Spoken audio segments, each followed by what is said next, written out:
नमस्कार. मागच्या व्हिडिओमध्ये आपण relationship of anthropology with earth sciences या टॉपिकवर चर्चा केली होती. या व्हिडिओमध्ये आपण relationship of anthropology with life sciences म्हणजे मानववंशशास्त्राचा जीवनविज्ञानाशी असलेला संबंध याविषयी चर्चा करणार आहोत.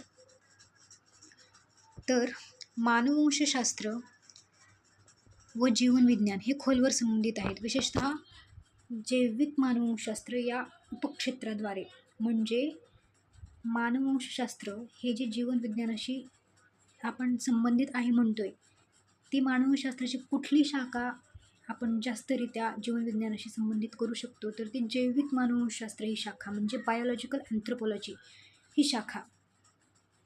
त्यानंतर मानवी अस्तित्वाच्या सर्वांगीण समाजासाठी हे संबंध महत्त्वाचे आहेत, कारण ते जैविक दृष्टिकोन, सांस्कृतिक, सामाजिक, ऐतिहासिक संदर्भाशी जोडतात. म्हणजे हे मानववंशशास्त्र आणि जीवनविज्ञान यांच्यामधला संबंध महत्त्वाचा आहे. कशासाठी? तर मानवी अस्तित्वाच्या सर्वांगीण समाजासाठी. कारण ते जैविक दृष्टिकोन, सांस्कृतिक, सामाजिक आणि ऐतिहासिक संदर्भाशी जोडतात. म्हणून या दोघांचा संबंध महत्त्वाचा आहे. आता आपण मानवशास्त्र म्हणजे काय हे एकदा समजून घेऊ. तर मानवशास्त्र म्हणजे काय? तर मानवशास्त्र म्हणजे जे शास्त्र मानवाच्या जीवनाचा, त्याच्या संस्कृतीचा, त्याच्या समाजाचा, त्याच्या जीवशास्त्राचा अभ्यास करतं त्याला म्हणतात मानवशास्त्र. तसेच हे शास्त्र मानवाची उत्क्रांती कशी झाली, त्याचा भूतकाळ काय, त्याचा वर्तमान काय आणि त्याच्या भविष्यातील पैलूंचा अभ्यास करून मानवाचे समग्र आकलन करण्याचा प्रयत्न करतं. त्यानंतर आता या मानवशास्त्राचे प्रमुख पैलू कुठले आहेत? म्हणजे या मानवशास्त्राच्या प्रमुख शाखा आहेत या 4, म्हणजेच हे त्याचे पैलू. तर कुठले आहेत 4? सांस्कृतिक मानवशास्त्र, पुरातत्व मानवशास्त्र, जैविक और शारीरिक मानवशास्त्र आणि भाषिक मानवशास्त्र. तर आता सांस्कृतिक मानवशास्त्र म्हणजे काय? तर सांस्कृतिक मानवशास्त्र म्हणजे मानवाचा समाज, संस्कृती, त्यांची चालीरीती, श्रद्धा, सामाजिक रचना आणि पद्धती यावर लक्ष केंद्रित करणं म्हणजे सांस्कृतिक मानवशास्त्राचा अभ्यास करणं. त्यानंतर पुरातत्व मानवशास्त्र. तर पुरातत्व मानवशास्त्र म्हणजे काय? तर जे भौतिक अवशेष आहेत त्यांचं उत्खनन व त्यांच्या विश्लेषणाद्वारे भूतकाळातील मानवी संस्कृतीचा अभ्यास करणं हे या शास्त्रात येतं. त्याच्यानंतर जैविक शारीरिक मानवशास्त्र म्हणजे काय? तर जैविक शारीरिक मानवशास्त्र म्हणजे मानवाचे जैविक व उत्क्रांतीविषयक पैलू, ज्यात मानवाची उत्पत्ती आली, त्याची उत्क्रांती कशी झाली, त्याचे जनुकशास्त्र, त्यानंतर लोकसंख्येतील जैविक विविधता यांचा समावेश आहे. त्याच्यानंतर चौथी ब्रांच आहे भाषिक मानवशास्त्र. तर भाषिक मानवशास्त्रामध्ये मानवाच्या सामाजिक जीवनात आणि संस्कृतीत विचारांमध्ये भाषेच्या भूमिकेचा काय महत्त्व होतं याचा शोध घेणं. त्याच्यानंतर आता आपण जीवनविज्ञान म्हणजे काय आणि त्याचे पैलू पाहू. तर जीवनविज्ञान म्हणजे काय? तर जीवनविज्ञान हे एक विस्तृत क्षेत्र आहे जे सजीव, त्यांच्या जीवन प्रक्रिया आणि एकमेकांशी व त्यांच्या पर्यावरणाशी असलेल्या त्यांच्या आंतरक्रियांशी संबंधित सर्व वैज्ञानिक शाखांचा समावेश करतं. यात जीवशास्त्र, जनुकशास्त्र, प्राणीशास्त्र, वनस्पतीशास्त्र, पर्यावरणशास्त्र, जैवरसायनशास्त्र व इतर अनेक शाखांचा समावेश आहे. तर जीवनविज्ञानात या सर्व शाखांचा समावेश होतो आणि जीवनविज्ञान मोस्टली ह्याचा अभ्यास करतं तर सजीव आणि त्यांच्या जीवन प्रक्रिया यांचा अभ्यास करतो. त्याच्यानंतर या जीवनविज्ञानाचे प्रमुख पैलू कुठले आहेत? तर पहिला पैलू आहे जीवशास्त्र. तर जीवशास्त्रामध्ये जीवनाचा मूलभूत अभ्यास, ज्यात त्याची रचना, त्याचे कार्य, त्याचं वाढ, उत्क्रांती, वितरण, वर्गीकरण या सगळ्यांचा समावेश होतो जीवशास्त्रामध्ये. त्याच्यानंतर दुसरा पैलू आहे जनुकशास्त्र, तिसरा आहे उत्क्रांती जीवशास्त्र आणि चौथा आहे आरोग्यविज्ञान. तर जनुकशास्त्रामध्ये काय येतं? तर अनुवंशिकता आणि वारसा मिळालेल्या वैशिष्ट्यांमधील भिन्नतेवर लक्ष केंद्रित करतं हे शास्त्र. त्यानंतर उत्क्रांती जीवशास्त्र काय करतं? तर ते पृथ्वीवरील जीवनाच्या विविधतेला जन्म देणाऱ्या उत्क्रांती प्रक्रियांचा या उत्क्रांती जीवशास्त्रामध्ये अभ्यास केला जातो. आणि आरोग्य विज्ञान याच्यामध्ये काय अभ्यास करणार? नावच आहे आरोग्य विज्ञान, तर मानवाच्या आरोग्याचा आणि आरोग्य आणि रोग, ज्यात औषध, सार्वजनिक आरोग्य आणि पोषण यांचा समावेश आहे. हे झाले जीवनविज्ञानाचे प्रमुख पैलू आणि जीवनविज्ञानाचा अर्थ. आता याच्यानंतर या दोघांमधील संबंध काय? हे दोघं एकमेकांना पूरक कसे आहेत? मानवशास्त्र आणि जीवनविज्ञानाचा जो आपण रिलेशनशिप बघतोय ना, तर त्याच्यामध्ये हे बघायचं की त्यांचा एकमेकांशी संबंध काय आणि ते एकमेकांना पूरक कसे ठरतात अभ्यासासाठी. तर मानवशास्त्र आणि जीवनविज्ञान यांच्यातील संबंध विशेषतः जैविक मानवशास्त्र या उपक्षेत्रात खूप मजबूत आहे, हे आपण आधीच बघितलं. त्याच्यानंतर आता मानवाची उत्क्रांती कशी झाली? तर जीवनविज्ञान विशेषतः उत्क्रांती जीवशास्त्र आणि जनुकशास्त्र मानवी उत्पत्ती आणि आपण एक प्रजाती म्हणून कसे विकसित झालो हे समजून घेण्यासाठी एक आधारभूत चौकट प्रदान करतं. कोण? जीवनविज्ञान. मग आता जैविक मानवशास्त्र काय म्हणजे कसा अभ्यास करतं मानवाच्या उत्क्रांतीचा? तर जैविक मानवशास्त्र या वैज्ञानिक तत्वांचा उपयोग जीवाश्म नोंदी, आदिमानवाचं वर्तन आणि मानवी जनुकीय विविधतेचा अभ्यास करण्यासाठी करतं. ह्या सगळ्या वरच्या माहितीचा, ज्यामुळे आपल्या उत्क्रांतीचा भूतकाळ पुन्हा तयार करता येतो. म्हणजे मानवशास्त्रामधील जैविक मानवशास्त्र ही शाखा आणि जीवनविज्ञान हे दोघं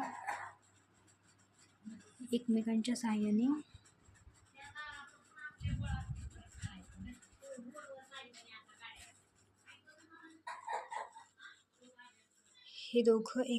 सहाय्याने मानवाच्या उत्क्रांतीचा अभ्यास करतात. त्याच्यानंतर मानवाचं आरोग्य आणि अनुकूलन. तर मानवाचं आरोग्य आणि अनुकूलनामध्ये काय येणार, तर जीवनविज्ञान मानवी शरीरशास्त्र रोग, पौष्टिक गरजा समजून घेण्यास योगदान देतं. याउलट जैविक मानवशास्त्र काय सांगतं, तर सांस्कृतिक पद्धती, पर्यावरणीय घटक आणि ऐतिहासिक अनुभव मानवी आरोग्य आणि जैविक अनुकूलनावर कसा प्रभाव टाकतात त्यांचा अभ्यास करतं. याचं उदाहरण प्राचीन डीएनएचा अभ्यास भूतकाळातील लोकसंख्येतील रोगांचे नमुने उघड करू शकतो, तर विशिष्ट वातावरणाने मानवी शारीरिक गुणधर्मांना कसे आकार दिले यात येतं. त्यानंतर आंतरविद्याशाखीय संशोधन, म्हणजे या दोन्ही शाखांमध्ये असलेलं संशोधन बघा. तर आंतरविद्याशाखीय संशोधनामध्ये दोन्ही क्षेत्रांना आंतरविद्याशाखीय सहकार्याचा फायदा होतो. त्याचं उदाहरण काय, तर जे न्यायवैद्यक मानवशास्त्र आहे म्हणजे फॉरेन्सिक अँथ्रोपॉलॉजी, जे मानवी शास्त्रीय आणि जैविक ज्ञान कायदेशीर संदर्भात लागू करतं. शरीरशास्त्र, जनुकशास्त्र, रोगविज्ञान यामधील अंतर्दृष्टीवर मोठ्या प्रमाणात अवलंबून असतं. त्याचप्रमाणे मानवी सूक्ष्मजंतूंचा अभ्यास, जीवनविज्ञानाचा विषय आता आहार, आरोग्य आणि सांस्कृतिक पद्धतीच्या म्हणजे मानवशास्त्रीय समाजात अधिक प्रमाणात समकालित केला जात आहे.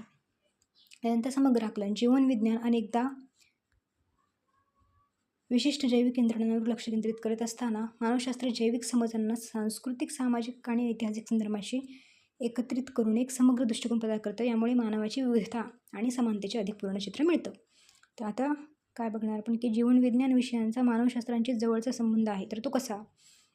जीवनविज्ञानाचे जे विषय आहेत त्यांचा मानवशास्त्राशी एक संबंध आहे, तर तो कसा हे आपण पाहू आता. तर त्या संबंधामध्ये सगळ्यात पहिल्यांदा येतं प्राणीशास्त्र. तर प्राणीशास्त्र उत्क्रांती प्रक्रियेमध्ये मानवाचे प्राण्यांमधील एकूण स्थान स्पष्ट करतात. तर त्याची मूळ कल्पना काय आहे, तर प्राणीशास्त्र म्हणजे प्राण्यांच्या वैज्ञानिक अभ्यास, जीवनाच्या विशाल वृक्षामध्ये होमोसेपियन्स कुठे बसतो हे समजून घेण्यासाठी व्यापक जैविक संदर्भ प्रदान करतं. त्यानंतर उत्क्रांतीवादी दृष्टिकोन, हे मानवाला प्राणी साम्राज्यातील एक प्रजाती म्हणून वर्गीकृत करण्यास मदत करतं. म्हणजे माणूस कुठल्या किंगडममध्ये, कुठल्या फायलममध्ये येतो असं. त्यानंतर तुलनात्मक शारीरशास्त्र आणि वर्तन. तर तुलनात्मक शारीरशास्त्रामध्ये मानवाचं शारीरशास्त्र, शारीरिक क्रियाविज्ञान आणि वर्तनाची इतर प्राण्यांशी तुलना करून प्राणीशास्त्र आपले स्थान निश्चित करणारी सामायिक पूर्वज गुणधर्म आणि अद्वितीय अनुकूलने अधोरेखित करतं. त्यानंतर पर्यावरणीय स्थान काय म्हणायचं, उत्क्रांतीच्या इतिहासातील विविध परिसंस्थेतील आपली पर्यावरणीय भूमिका आणि इतर प्रजातींशी असलेले आपले संबंध समजून घेण्यास हे मदत करतं. हा संबंध झाला की जीवनविज्ञान विषयाचा मानवी विषयाशी जवळचा संबंध प्राणीशास्त्राच्या दृष्टीने. त्याच्यानंतर जीवशास्त्र मानवाच्या सुरुवातीच्या पूर्व मानवी स्वरूपापासूनची उत्क्रांती शोधतं. तर व्यापक व्याप्ती, प्राणीशास्त्र आपल्याला प्राणी साम्राज्यात स्थान देत असताना जीवशास्त्र त्याच्या उत्क्रांतीवादी उपशिस्त, उदाहरणार्थ उत्क्रांती जीवशास्त्र आणि पॅलिअँथ्रोपॉलॉजीमध्ये मानवी विकासाच्या वंशावळीचा विशेषतः सखोल अभ्यास करतं. जीवाश्म नोंदी आणि जनुकीय पुरावे, यात संक्रमणीय स्वरूप आणि महत्त्वाचे उत्क्रांतीवादी टप्पे ओळखण्यासाठी जीवाश्म नोंदी तपासणे समाविष्ट आहे. तसेच फायलोजेनेटिक संबंध पुन्हा तयार करण्यासाठी आणि सामान्य पूर्वजांपासून भिन्नतेचा काळ अंदाजित करण्यासाठी जनुकीय पुरावे देखील समाविष्ट केले जातात. त्यानंतर मुख्य संक्रमण आणि वेळापत्रक. जीवशास्त्र द्विपाद चलन म्हणजे मानवाचं 2 पायावर चालणं, माणसाच्या वाढलेल्या मेंदूचा आकार, साधनांचा वापर आणि मानवी वंशाची वैशिष्ट्ये असलेल्या जटिल सामाजिक वर्तनाचा उदय शोधतं. त्यानंतर वेळापत्रक हे आधुनिक मानवाकडे नेणाऱ्या प्रजातींचा कालक्रमानुसार क्रम स्थापित करतं, ज्याने लाखो वर्षांपासून हे बदल घडवून आणणाऱ्या अनुकूलक दाब आणि पर्यावरणीय बदलांचे स्पष्टीकरण दिले. त्याच्यानंतर आपण शारीरशास्त्र आणि शारीरिक क्रियाविज्ञान मानवी शरीराच्या संरचनेचे, त्याच्या भागांमधील संबंधाचे आणि ते भाग कसे कार्य करतात याचे विश्लेषण करतात. पण शारीरशास्त्र आणि शारीरिक क्रियाविज्ञान हे पाहू, म्हणजे जीवन विज्ञानाचे विषय आहेत. तर शारीरशास्त्र आणि शारीरिक क्रियाविज्ञान. शारीरशास्त्र हे मानवी शरीराच्या भौतिक संरचनेवर विविध स्तरावर लक्ष केंद्रित करतं. स्थूल शारीरशास्त्र, सूक्ष्म शारीरशास्त्र आणि विकास शारीरशास्त्र हे शारीरशास्त्राचे 3 प्रमुख पैलू आहेत. तर स्थूल शारीरशास्त्रामध्ये अभ्यास करायचा येणार तर दृश्यमान ज्या रचना असतात त्यांना हाडे, स्नायू, अवयव. सूक्ष्म शारीरशास्त्रामध्ये आपले उतक, पेशी आणि विकास शारीरशास्त्रामध्ये गर्भधारणापासून जन्मापर्यंतचे बदल या सर्व शारीरशास्त्रामध्ये अभ्यास होतो. त्यानंतर शारीरिक क्रियाविज्ञान. तर शारीरिक क्रियाविज्ञानामध्ये विविध रचना वैयक्तिकरित्या आणि समन्वयाने कसे कार्य करतात याचा शोध घेतं. कोण? शारीरिक क्रियाविज्ञान. तर शारीरिक क्रियाविज्ञान म्हणजे माणसाचे शरीर कसं क्रिया करतं याचा अभ्यास.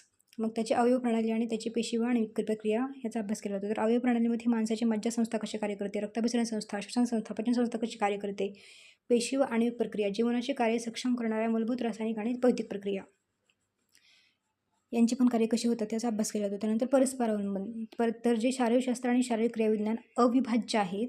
संरचनेचे स्वरूप म्हणजे शारीरशास्त्र समजून घेणे त्याच्या कार्यासाठी म्हणजे शारीरिक विज्ञान महत्त्वपूर्ण आहे आणि याउलट ते औषध व आरोग्य विज्ञानासाठी मूलभूत ज्ञान प्रदान करतात. त्यानंतर अनुवंशिकी मानवी लोकसंख्येतील आणि त्यांच्यामधील विविधतेचा शोध घेतं. अनुवंशिकी हे जनुके, अनुवंशिकता व सजीवांमध्ये विविधता यांचा अभ्यास आहे, ज्यामध्ये गुणधर्म एका पलीकडून दुसऱ्या पलीकडे कसं जातात यावर लक्ष केंद्रित केलं जातं. तर आता लोकसंख्येतील विविधता कशी पाहता येते, तर हे एकाच मानवी गटातील जनुकीय रचनेतील वैयक्तिक फरक तपासतं.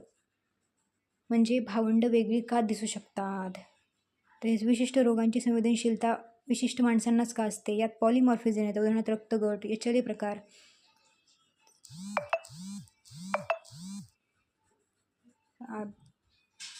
यात समाविष्ट आहे. त्यानंतर लोकसंख्येमधील विविधता. तर इंटरपॉप्युलेशन हे जगभरातील विविध मानवी लोकसंख्येतील जनुकीय फरक आणि समानता शोधतं. हे मानवी स्थलांतर नमुने, गटांमधील ऐतिहासिक संबंध व विविध वातावरणाशी जुळवून घेणे समजून घेण्यास मदत करतं. त्यानंतर उत्क्रांतीवादी अंतर्दृष्टी. जनुकीय अभ्यास मानवी उत्क्रांतीचा इतिहास समजून घेण्यासाठी शक्तिशाली साधने प्रदान करतात, ज्यात आधुनिक मानवाचे मूळ आफ्रिकेतून स्थलांतर आणि अनुकूली गुणधर्मांचा उदाहरणार्थ त्वचेचे रंगबदल जनुकीय आधारांचा समावेश आहे. हे जनुकीय विकार आणि त्यांची व्यापकता यावर देखील प्रकाश टाकतात. तर पॉल ब्रोकाची क्लासिक व्याख्या काय आहे पाहू. काय जी शारीरिक मानवशास्त्राची काय व्याख्या आहे, तर 1871 विख्यात जीवशास्त्र पॉल ब्राका यांनी शारीरिक मानवशास्त्राची व्याख्या केली की संपूर्ण मानव समूहाचा व त्याच्या अवयवांचा निसर्गातील उर्वरित सजीवाशी संबंध दर्शवणारा अभ्यास म्हणजे शारीरिक मानवशास्त्र. तर मानवशास्त्र हे आता जीवनशास्त्रापेक्षा कसे वेगळे आहे हे पाहू. आतापर्यंत आपण त्यांच्यामधला संबंध आणि पूरकता पाहिली, दोघांचा अर्थ पाहिला. आता आपण दोघांमध्ये फरक म्हणजे दोघे एकमेकांपासून कसे वेगळे आहेत हे पाहू. तर मानवशास्त्र जीवनशास्त्रापेक्षा कसे वेगळे आहे, तर शारीरिक मानवशास्त्र शरीरशास्त्र व शरीरक्रियाशास्त्रासारख्या जैविक विज्ञानाशी संबंधित असले तरी ते केवळ आजच्या सरासरी माणसाच्या अभ्यासापुरते मर्यादित राहत नाही. याच्या विपरीत ते भूत, वर्तमान आणि भविष्यकाळातील माणसाची तुलना करणारा विस्तृत अभ्यास करतं. म्हणजे मानवशास्त्रामध्ये माणसाच्या भूतकाळाचा, वर्तमान काळाचा आणि भविष्यकाळाचा तिन्ही काळाचा अभ्यास केला जातो. तर जीवनविज्ञानामध्ये मोस्टली माणसाच्या सध्याच्या गोष्टींचा अभ्यास केला जातो. म्हणून शारीरिक मानवशास्त्र सर्वसाधारण जीवशास्त्रापेक्षा अधिक सविस्तर आणि तपशीलवार असते. उदाहरणार्थ प्राणीशास्त्राने एखाद्या प्राण्याचे अध्ययन करताना त्याच्या कवटीची अचूक लांबी क्वचित मोजतो, परंतु शारीरिक मानवशास्त्र मानवी कवटीचे अत्यंत तपशीलवार परीक्षण करतं. मानवशास्त्र सामान्य जीवशास्त्रातील विशिष्ट पैलूंमध्ये विशेषता प्राप्त करूनही केवळ मानव प्रजातीच्या अभ्यासापुरतेच मर्यादित राहते. म्हणजे मानवशास्त्र हे फक्त माणसापुरतं मर्यादित आणि प्राणीशास्त्र सर्व प्राण्यांचा अभ्यास करतं.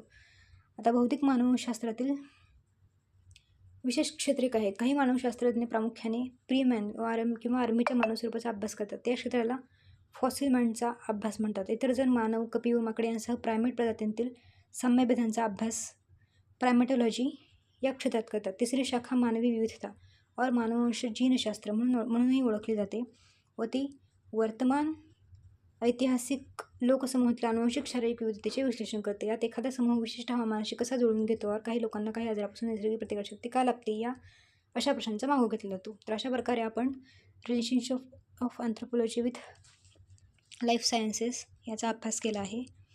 म्हणजे रिव्हिजन तुम्हाला याच्यानंतर पुस्तकामधून हे वाचावं लागेल. आपण एक सोबत फक्त आपल्या अभ्यासाची रिव्हिजन व्हावी आणि आपल्याला आपल्या अभ्यासावर कॉन्फिडन्स हवा याच्यासाठी सोबत आहोत.